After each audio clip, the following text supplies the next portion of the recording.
ভীষণ ধুমধাম করে বিচিত্রবীর্য অম্বিকা এবং অম্বালিকাকে বিবাহ করল, কিন্তু তাদের বিবাহ জীবন দীর্ঘায়িত হল না।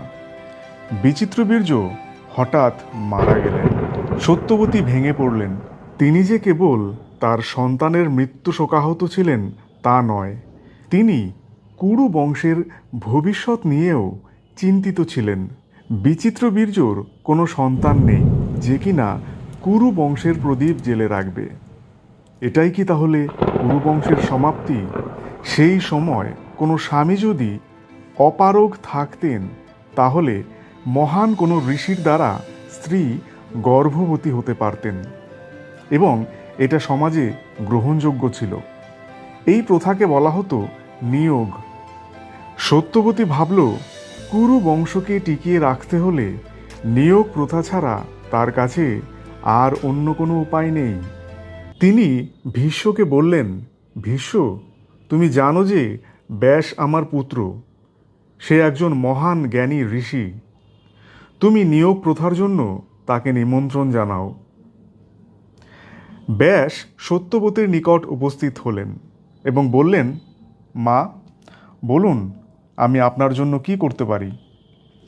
সত্যবতী কুরু বংশের বর্তমান পরিস্থিতি এবং নিয়োগ প্রথার কথা জানালেন ও অম্বিকাকে গর্ভবতী করার জন্য বললেন।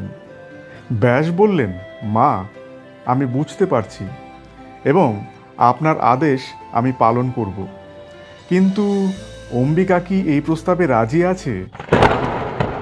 ব্যাসের এই প্রশ্ন করার কারণ রয়েছে। যদিও সকলে তাকে ভীষণ শ্রদ্ধা করে, কিন্তু আসলে তার চেহারা ভীষণ কুৎসিত। তিনি কখনোই তার সৌন্দর্যের কথা ভাবেননি। সর্বদা নোংরায় মোড়া থাকতেন, সারা শরীরে দুর্গন্ধ। কোনো নারী তার নিকটে আসার সাহস করত না। কিন্তু সত্যবতী তাকে আশ্বস্ত করল আর বলল, চিন্তা করো না, অম্বিকা পরিস্থিতি বুঝতে পেরেছে। সে কুরু বংশকে রক্ষা করার জন্য তার সেরাটা দেবে। তুমি যাও এবং ওই শোবার ঘরে গিয়ে অপেক্ষা করো, আমি অম্বিকাকে তোমার কাছে পাঠাচ্ছি। সত্যবতী অম্বিকার কাছে গিয়ে সব বুঝিয়ে বললেন। অম্বিকা ভীষণ ভয় পেল। সে জানত ব্যাস ভীষণ ভয়ঙ্কর এবং কুৎসিত চেহারার একজন ঋষি। শুধু তাই নয়, ব্যাস ছিলেন ভীষণ রাগী। অসন্তুষ্ট হলে তিনি ভয়ঙ্কর অভিশাপ পর্যন্ত দিতে পারেন। সত্যবতী অম্বিকাকে সাহস জোগালেন, সুন্দর করে তাকে পোশাক ও গয়নায় সাজালেন এবং ব্যাসের ঘরে তাকে নিয়ে গেলেন। অম্বিকা এতই ভয় পেয়ে গেল যে সে তার চোখ দুটো বন্ধ রাখল। ভয়ে সারা রাত সে চোখ খোলেনি। পরদিন সকালে ব্যাস সত্যবতীর কাছে গেলেন এবং বললেন, মা, আমি আপনার আদেশ পালন করেছি।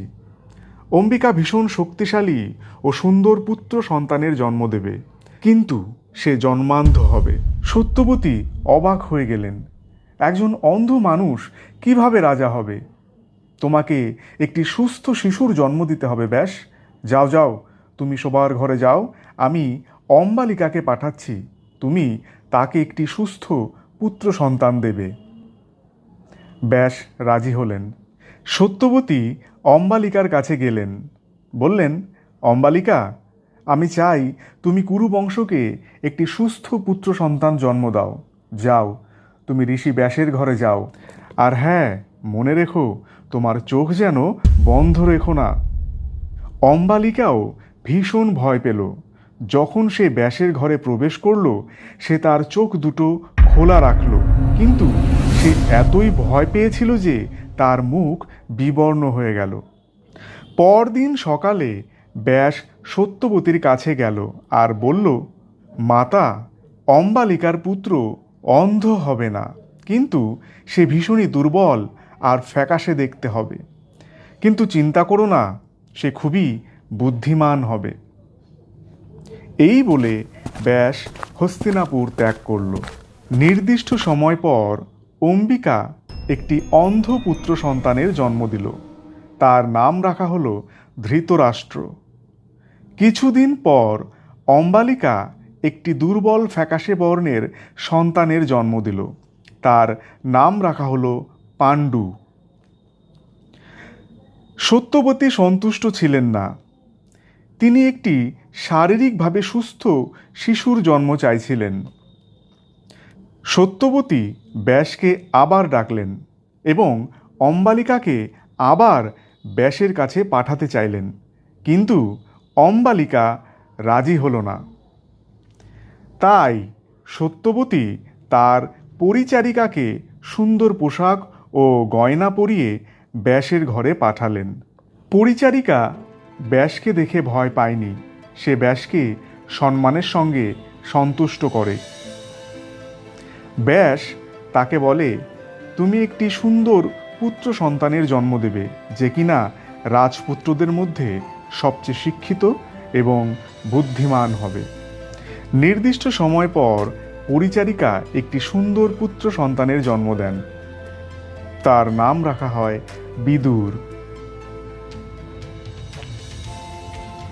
ধৃতরাষ্ট্র, পাণ্ডু এবং বিদুর একসাথে হস্তিনাপুরের প্রাসাদে বড় হতে থাকে।